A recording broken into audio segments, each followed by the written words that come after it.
Hi hello welcome to my channel.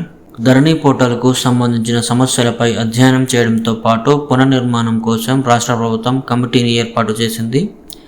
గత ప్రభుత్వం భూముల పరిశీలన కోసం బీఆర్ఓ వ్యవస్థను తీసివేసి భూములను డిజిటలైజ్ చేయడం కోసం ధరణి పోర్టల్ను తీసుకొచ్చిన విషయం తెలిసిందే. అప్పుడు ధరణిలో జరిగిన కొన్ని తప్పులను సరిచేయడం కోసం ఎన్నో మాడ్యూల్స్ను తీసుకొచ్చిన కొంతమంది రైతుల సమస్యలుగానే మిగిలిపోయాయి.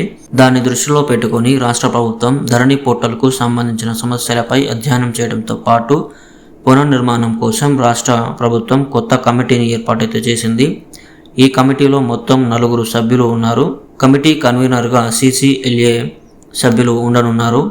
ఇక సభ్యులుగా కాంగ్రెస్ సీనియర్ నేత కోదండరామిరెడ్డి, మాజీ IAS అధికారి రేమండ్ పీటర్, న్యాయవాది సునీల్, మాజీ డిప్యూటీ కలెక్టర్ మధుసూదన్లను నియమిస్తూ ప్రభుత్వం ఉత్తర్వులు జారీ చేసింది. ధరణి పోర్టల్కు సంబంధించిన వివిధ అంశాలపై ఈ కమిటీ అధ్యయనం చేయనుంది. భవిష్యత్తులో అవసరమైతే కలెక్టర్లు, రెవెన్యూ అధికారులను కూడా ఈ కమిటీలో సభ్యులుగా చేర్చుకోవచ్చని జీవోలో అయితే పేర్కొన్నారు. ధరణి పోర్టల్ పేరును మారుస్తారా లేక అదే పేరును కంటిన్యూ చేసి రైతుల సమస్యలు తీరుస్తారా అనేది వేచి చూడాలి.